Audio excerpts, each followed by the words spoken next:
Dans le premier chapitre de sa règle, saint Benoît nous dit qu'en son temps aussi, il y avait plusieurs genres de moines. Alors, nous pourrions décrire plus dans le détail ces différentes catégories.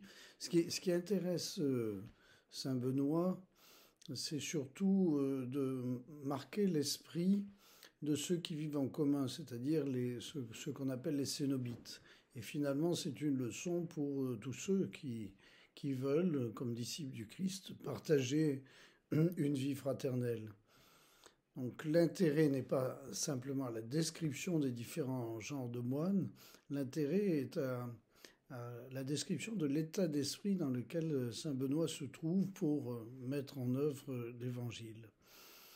Et lorsqu'il parle de la catégorie des ermites, qui est une catégorie existante depuis toujours, c'est-à-dire de ceux qui se retirent dans la solitude pour prier davantage et pour ne pas se disperser, il dit bien que ce genre de vie est réservé à ceux qui se sont déjà exercés dans la vie commune. Il ne s'agit pas de se retirer dans la solitude, dans le silence, comme pour fuir. Il s'agit d'être aguerri, en quelque sorte, par le travail fraternel, le travail de conversion, et permettre ainsi une espèce de combat essentiel à l'intérieur de soi-même, avec ses propres démons, en quelque sorte, pour parvenir à l'unité de l'amour, qui porte tout le travail de l'humanité dans la solitude.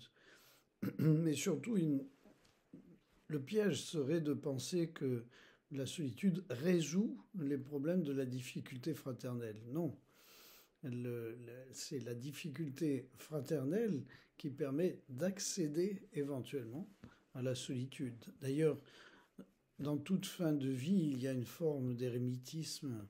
Même, on est un peu moins en relation avec les autres, on est un peu plus confronté à soi-même au moment du grand passage. Et d'une certaine façon, tout ce qui a précédé dans notre vie nous prépare à ça, du moins on peut l'espérer. Nous pouvons essayer d'être attentifs à ce travail fraternel que saint Benoît décrit comme une armée fraternelle, un lieu de cohésion, de travail pour vaincre tout ce qu'il y a d'obstacles en nous qui ne favorisent pas l'amour. Restons dans cette perspective de la conversion pour mieux aimer.